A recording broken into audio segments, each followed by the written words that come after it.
안녕하세요. 취업의 큰형 김태형입니다. 오늘은 조금 싫은 소리 좀 할게요. 오늘 준비한 주제는 제가 학생들에게 어쩔 수 없이 하는 독설입니다. 원래 그렇게 독설하는 걸 좋아하지는 않습니다. 매사에 공부도 마찬가지겠죠. 스스로 해야 된다고 생각하기 때문에 굳이 그렇게 쓴소리 할 필요 없다고 생각을 해왔어요. 하면 되고 뭘 해야 될지까지 이야기하고 할지 말지는 학생의 몫이 아닌가 라고 생각을 했었죠. 네, 과거에 그랬단 얘기죠. 요즘은 그렇지는 않습니다. 왜 그러냐면 제가 이걸 강조를 안 해주니까 똑같은 실수를 또 반복한다는 거죠. 미리 할 걸 그랬어요. 왜 그걸 확인을 안 했을까요? 이 얘기를 듣다 보니까 문득 자괴감에 빠졌습니다. 내가 얘기를 했던 것 같은데? 왜 그렇지? 분명히 지원을 했다면 필기를 보러 갈 가능성도 있다는 걸 감안해야 되는데 막상 서류 통과하니까 어떡하지? 아니 그럼 지원을 하질 말았어야죠. 자, 필기시험을 봤어요. 필기시험 잘 보면은 면접입니다. 면접 준비를 안 했는데요. 그럼 필기를 왜 봐? 아니 필기를 잘 보면 면접인데. 이런 일들이 워낙 많다 보니까 오늘은 제가 작정하고 제가 학생들에게 어쩔 수 없이 하는 독설 베스트 3를 준비했습니다. 그 중에 첫 번째, 사람은 못 믿어도 공고문은 믿어라, 이겁니다. 저도 기억이 안 날 때가 있어요. 지난번 전형 때는 어땠는지, 필기시험에 NCS 직업기초능력이 피셋 유형이었는지 모듈형이었는지, 자소서 문항이 뭐였는지, 면접 전형 때 발표 면접을 했는지 토론 면접을 했는지, 그게 긴가민가 하거든요. 저만 그럴까요? 그거 완벽하게 기억할 수 있는 사람은 없을 겁니다. 설령 기억을 하고 있다 하더라도 왜곡될 위험이 커요. 전 그래요. 기억 안 나면 기억 안 난다 그러고 확인을 하거든요. 근데 확인을 하는 사람이 몇 대일까요? 그러다 보니까 확신이 없어요. 근데 공고문은 거짓말을 하지 않습니다. 문제는 뭐냐면 공고문은 찾아보지 않고 누가 그렇대더라 그럼 그 말을 너무 믿어요. 제가 그래서 사정을 합니다. 제발 공고문을 좀 보라고. 그럼 또 이런 얘기예요. 공고문 찾아보니까 잘 없어서. 뭔 소리예요? 공고 뜨면 공고문은 당연히 있죠. 그 회사 홈페이지에 있습니다. 미리 준비하려고 하는데 지나간 공고문은 홈페이지에 없던데요. 그것도 찾는 방법이 있어요. 자, 사기업의 경우에는 아무래도 회사 홈페이지는 없다 보니까 취업 포털 사이트를 이용할 수밖에 없어요. 공기업의 경우에는 잡 알리오를 검색해보면 그 안에서 이전 공고문들을 찾아볼 수 있습니다. 물론 좀 귀찮기는 하죠. 직접 보셔야 됩니다. 공고문의 분량이 좀 많아요. 그리고 직무에 대한 설명도 이해도 안 가는 것도 많고, 근데 여러분이 여기에 적응하셔야, 그래야 여기에 맞게 서류 전형, 자소서 준비하실 수 있고요. 여기에 맞게 면접 준비할 수 있습니다. 그리고 여기에 맞춰야 필기를 정확하게 대비할 거 아닙니까? 필기시험에 NCS 직업 기초능력을 보는지, 직무적성 검사를 보는지, 인성검사를 보는지, 아니면 논술을 보는지, 전공을 보는지, 아니면 필기를 보지 않는지, 이걸 파악할 수 있는 가장 정확한 방법은 공고문이에요. 공고문을 믿으세요. 그리고 공고문을 꼭 확인하셔야 됩니다. 공고 뜨고 보면 늦어요. 미리 준비하셔야겠죠. 자, 제가 자주 하는 독설 두 번째입니다. 소문 듣고 스펙 쌓지 말고 시험에 맞춰서 공부하랍니다. 누가 그러던데 공기업 준비할 때는 한국사고 커말은 필수래더라. 누가 그러던데 대기업 준비할 때 무조건 토익은 900 이상 넘어야 된대더라. 학점 나쁜 사람은 대기업 가기 힘들대더라. 그렇대더라. 근데 아무도 정확하게 이야기해 줄 수는 없습니다. 하나 확실한 건 뭐냐면 그 누가 그런데더라.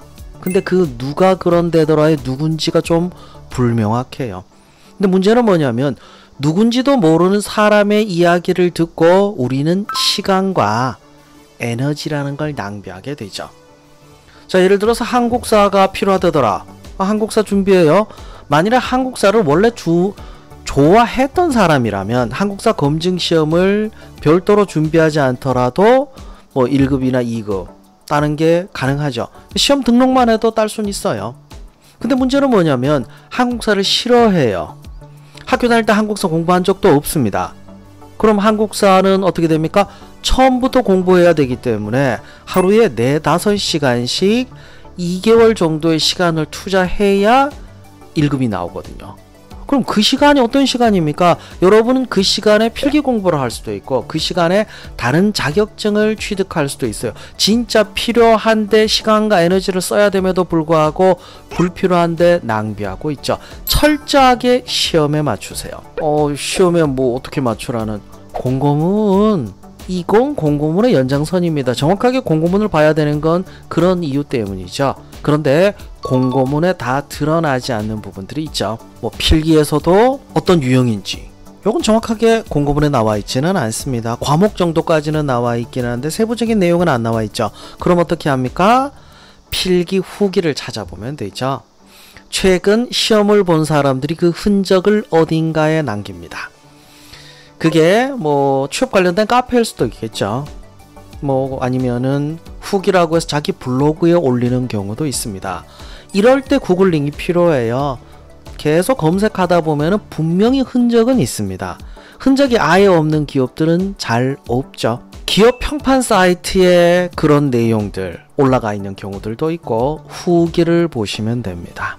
네, 그걸 보시면은 분명히 어떤 건지 나와 있어요. 철저하게 시험에 맞춰서 공부하시면 됩니다. 시험에 필요하기 때문에 필기 공부하는 거고 시험에 필요하기 때문에 서류 준비하는 거죠. 스펙도 그럴 때는 필요하겠죠. 왜냐면 내가 지원을 하는데 없으면은 합격할 수 없으니까 그래서 준비하는 거겠죠. 아시겠죠? 자, 세 번째 독설은 너 그러다가 갑자기 공고 뜬다, 갑자기 면접 통보받는다. 바로 뒤로 미루지 말라는 얘기입니다. 취업 전형이라고 하는 게 일정이 정해져 있기는 해요. 그런데 우리가 딱 한 회사만 목표로 하지는 않죠. 여러 개 회사를 목표로 하는 경우들도 많습니다. 그러다 보니까 자꾸 겹쳐져요. A 기업에 지원을 하려고 자기소개서를 쓰고 있으면서 우리는 B 기업의 필기를 준비해야 되고 그러면서 C 기업의 면접을 대비해야죠. 자, 이 과정에서 자꾸 뭘 놓칩니다. 하나만 준비해요. 당장 급한 거. 자, 그럼 지금 필기 앞두고 있으니까 필기만. 그래서 필기 결과 통보받고 나면 그때 면접 준비합니다. 열심히 필기 공부해요. 아직 공고가 안 떴어요. 자, 공고 뜨면 그때부터 서류 준비합니다. 어라? 어학 성적 이번에 보내? 나 이거 만료됐는데 어떡하지? 아니, 만료가 됐다는 얘기는 미리 정해져 있던 거예요. 갑자기 그런 게 아니에요. 아직 필기 준비를 제대로 못했어. 아니, 필기를 준비를 안 했는데 왜 지원을 합니까? 우리는 서류를 통과해야 필기를 볼 수 있고요. 필기를 통과해야 면접을 볼 수 있습니다. 대부분의 학생들이 원하는 건 그거예요. 빨리 합격하고 싶다. 빨리 합격하는 유일한 방법은 미리 다 준비하는 거죠.